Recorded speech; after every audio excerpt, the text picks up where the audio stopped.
И начали.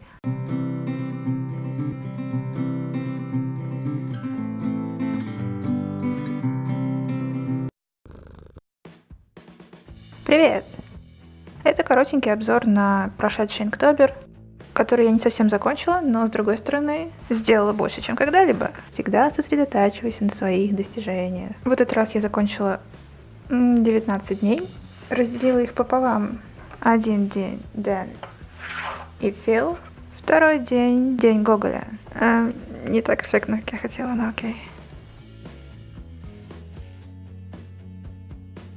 Итак, плюсом Инктобера. Я перестала бояться чистого листа, потому что у меня просто не было на это времени. Ко всему прочему, я решила снимать каждый день на видео, и оказывается, это занимает просто кучу времени. Кроме того, я наконец-то нарисовала то, что давно хотела нарисовать, но всегда откладывала.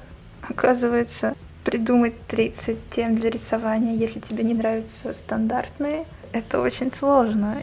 И в итоге я нарисовала много вещей, на которые раньше бы не собралась рисовать. Например, кроссовер с Матильдой. Я искала референсы, что-то гуглила, думала, как это сделать, как расположить на листе. Возможно, это не так заметно, но для меня в традишке это прогресс. Потрясающе. Космические блестки. И я чуть позже покажу, почему. Мне сказали, что это выглядит как открытка. Поздравляю с Новым годом, у тебя горящий сарай. Да что вы знаете о праздничном настроении? Некоторые рисунки мне нравятся меньше других, и это нормально. К примеру, этот получился вообще не похож. Но это всегда какая-то тренировка. Ты узнаешь что-то новое, ты рисуешь то, что никогда не рисовала до того. Этот рисунок мне нравится меньше всего. Хотя идея изначально была неплохой, но просто что-то пошло не так. Здесь я открывала для себя варианты заливки фона. Не знаю, насколько это правильно, просто try new things. К тому же, когда тебе срочно нужно придумать какую-то интересную тему, твоя фантазия действительно начинает работать. Но иногда она совершенно не работает. И это тоже нормально. Это просто космос. В итоге я перешла на других персонажей, да под каким углом они будут блестеть. Но я немножко опоздала, и Инктобер уже закончился. Нет, согласитесь, они чем-то похожи. Поэтому я просто решила оставить этот один рисунок частью Инктября, а потом вернуться к остальным в течение следующего месяца или года. Ну, как пойдет. Ой. Дэн сюда случайно попал. Примерно на этом рисунке, и это не очень заметно, если честно, я начала применять это знание. Линии, которые ближе, мы делаем толще и так далее. Вообще начала уделять больше внимания самому лайну, а не цвету, как я это обычно делаю. Вот здесь, например, хорошо видно, хотя я и переборщила немножко.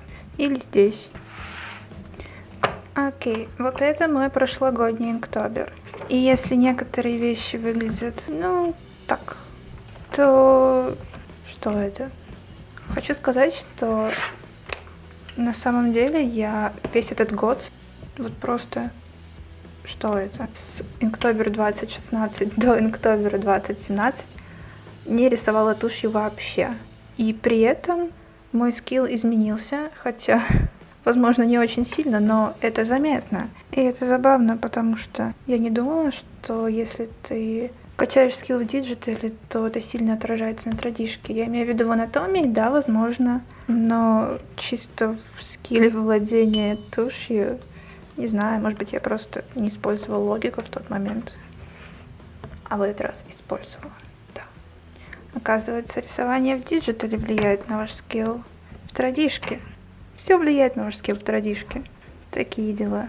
Кстати, на этот скетчбук есть обзор. И, если честно, я сама иногда его пересматриваю, потому что он такой спокойный, и там не все такие плохие рисунки, как вы могли подумать. Ссылка будет в описании. А еще я распечатала себе зин с результатами Фэнтобера. Здесь не очень много рисунков, но мне нравится листать его туда-сюда, потому что это тоже какой-то результат. А еще это как будто маленькая книжечка с твоими рисунками, и это очень круто.